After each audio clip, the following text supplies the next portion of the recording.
เราลองเดินการ์เด้นบายเดอะเบย์ครับอันนี้เรามาสายสีน้ำตาลมาออกประตูนี้นะดูแผนที่อาจจะงงหน่อยอาจจะออกมาฝั่งขวาจากแผนที่เดี๋ยวลองเดินดูครับ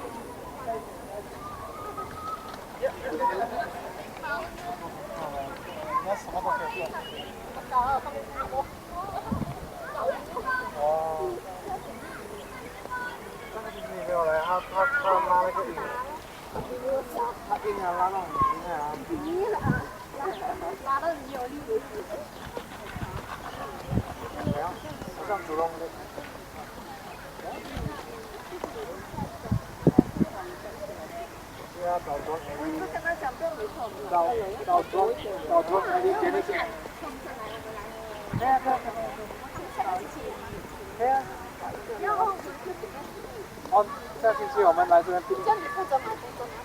可以，我负责。男生可以。是我啊，是我不签，我不要玩哦，我不要玩。可以玩红色，你不要玩红色吗？我不会玩红色，我喜欢红色。哦，我自己签哦，我自己做红色的，我不会玩，可是我想玩。店来了。哪里的店？你看那种比较老店，比较老店有。我去找去找。找多一点人数。不要找多找一些人一起。找一些有时间啊，一起出来。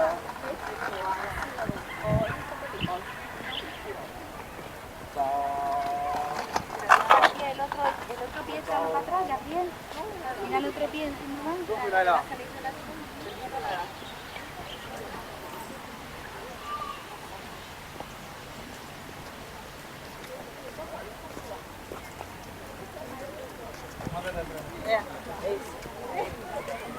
ฝ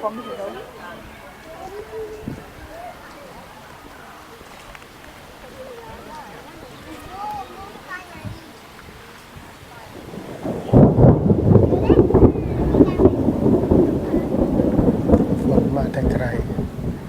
เสียวจริงๆ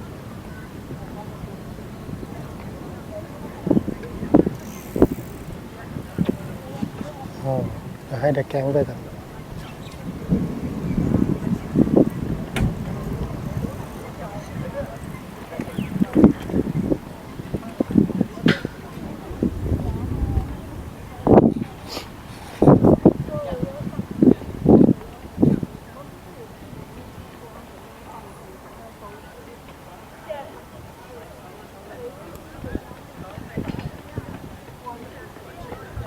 อันนี้คือแนวเขื่อนรูปแบบกันน้ำท่วมแบบหนึ่งนะครับของสิงคโปร์โน่นอันนี้โอ้สูงจริง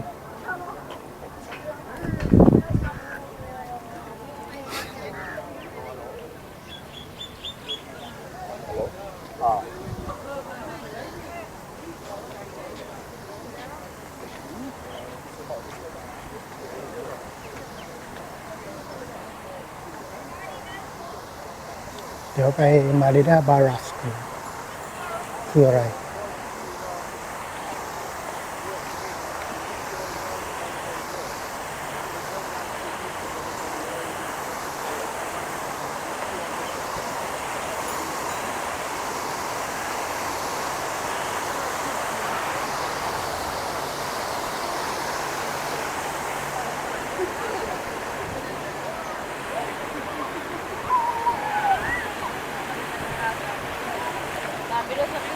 จริงตามข้อมูลปัจจุบันที่สิงคโปร์นี่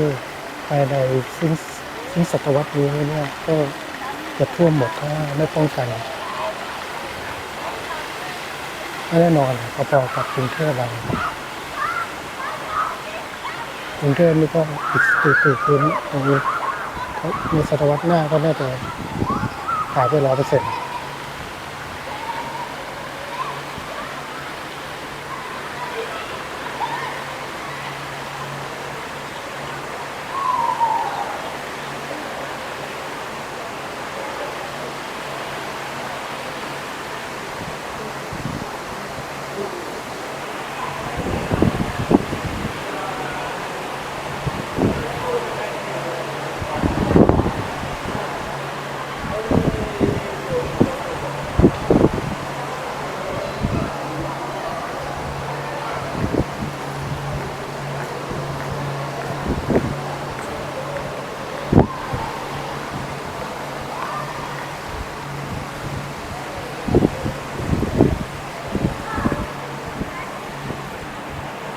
นะครับคือเป็นแนว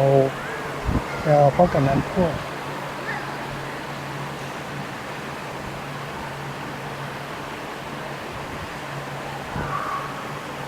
แล้วก็มีสะพานโค้ง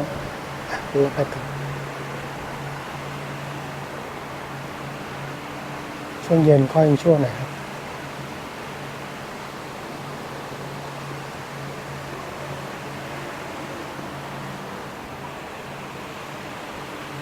เตรียมรองเท้ามาดีๆนะครับ แล้วก็ฟิตมาซะหน่อยถ้าเตรียมร่างกายมาน้อยก็วางแผนเดินทางให้ไม่มากนะเพราะว่าอาจจะป่วยก่อนได้สวยมุมนี้สวย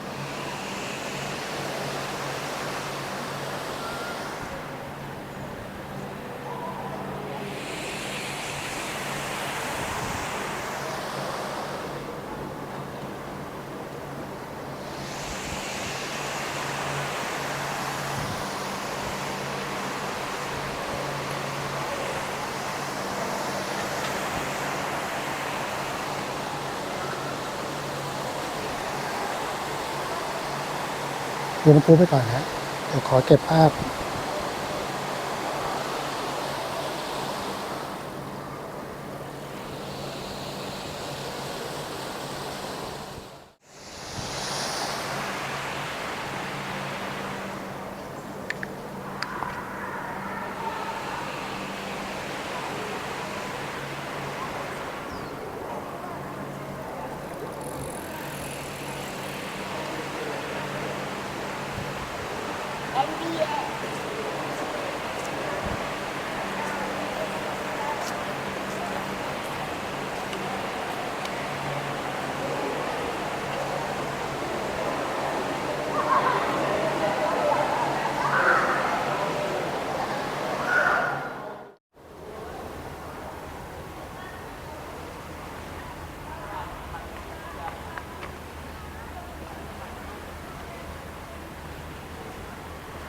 อันนี้คือด้านติด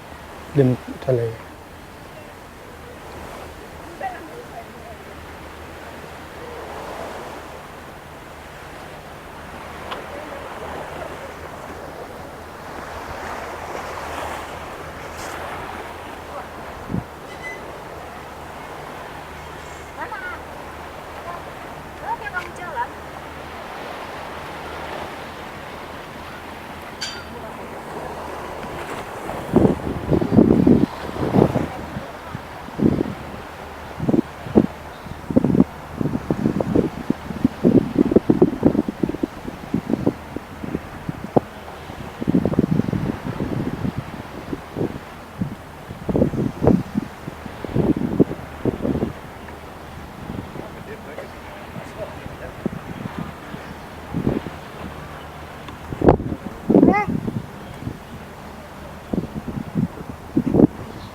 เดินกันต่อครับ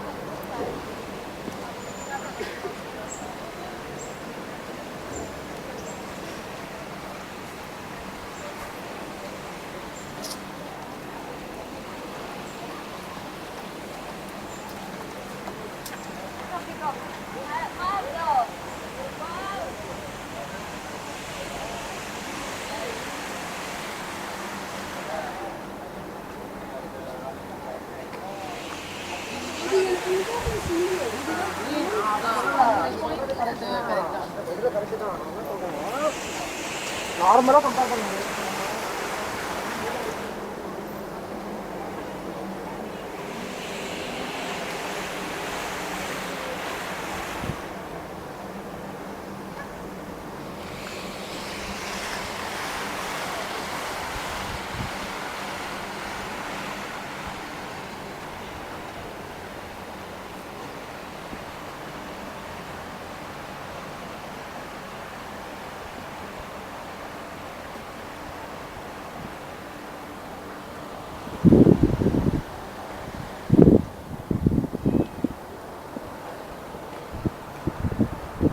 บิ๊กทีตรงนู้น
ทำไมอ่ะกูเป็นฝรั่ง